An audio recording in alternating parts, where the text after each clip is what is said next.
कापूस उत्पादकता मिशन कापूस उत्पादन करणाऱ्या लाखो शेतकऱ्यांना साठी घोषणा करताना मला हार्दिक प्रसन्नता होत आहे. या पंचवर्षीय मिशन मुळे कापूस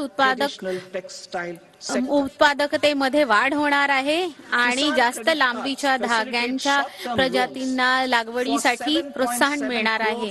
विज्ञान आणि तंत्रज्ञानाच्या जास्त सोयी शेतकऱ्यांना उपलब्ध करण्यात येईल. त्यानुरूप शेतकऱ्यांना त्यामुळे त्यांची मिळकत वाढवण्याची गरज पडेल. त्यामुळे नवीन रूप या क्षेत्राला मिळेल.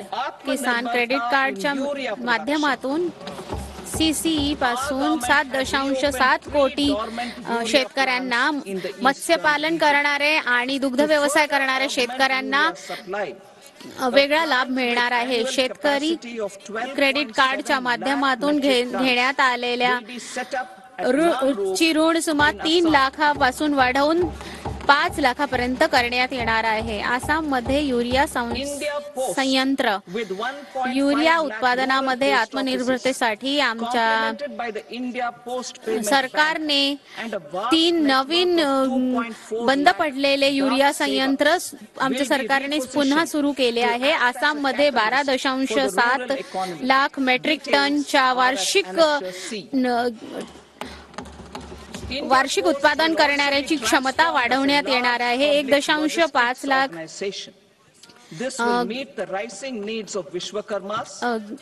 जनसंख्या असलेल्या गावांना एक पोस्ट ऑफिस देण्यासाठी आणि यासाठी कार्य करण्यासाठी तयार करण्यात आले.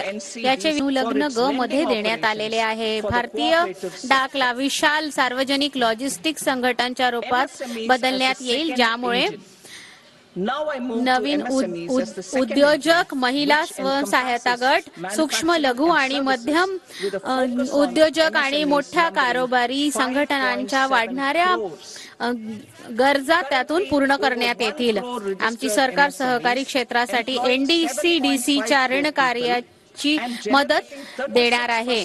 सूक्ष्म लघु आणि मध्यम उद्योजक, सूक्ष्म लघु आणि मध्यम उद्योगांकडे मी जात आहे, ज्यामध्ये 5.7 करोड सारख्या सेवा इथे उपलब्ध आहेत. MSME मध्ये वर्गीकरण, मानदंड संशोधन आणि आमच्या विनिर्मितीमध्ये 36% योगदान देणाऱ्या 1 कोटीपेक्षा जास्त पंजीकृत झालेले विनिर्माण केंद्र बनवण्याचा प्रयत्न केला जातो आहे.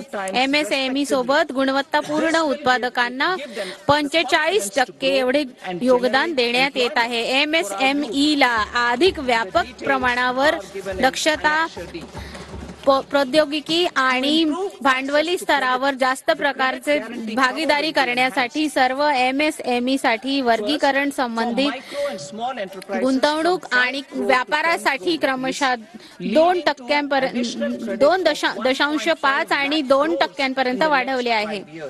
आमच्या तरुणांना त्यामुळे स्वयंरोजगारासाठी प्रेरणा मिळेल. गॅरंटी कव्हर सोबत ऋण उपलब्धतेवर पर्याप्त वृद्धी केली गेली आहे. सूक्ष्म आणि लघु उद्योगांना 5 कोटींपासून वाढवून 10 कोटी केले गेले आहे. जवळपास 5 लाख ऋण उपलब्ध होतील. दुसरे, स्टार्टअप साठी 10 कोटी वरून वाढवून 20 कोटी केले गेले आहे, ज्यावर आत्मनिर्भर भारतासाठी जवळपास 27 प्रमुख क्षेत्रांसाठी गॅरंटी शुल्क ठरवून 1% एवढे करण्यात येईल आणि उत्तम पद्धतीने चालणाऱ्या निर्यातीत MSME साठी 20 कोटी साठी सावधी ऋण उपलब्ध करून देण्यात येतील. सूक्ष्म उद्योगांसाठी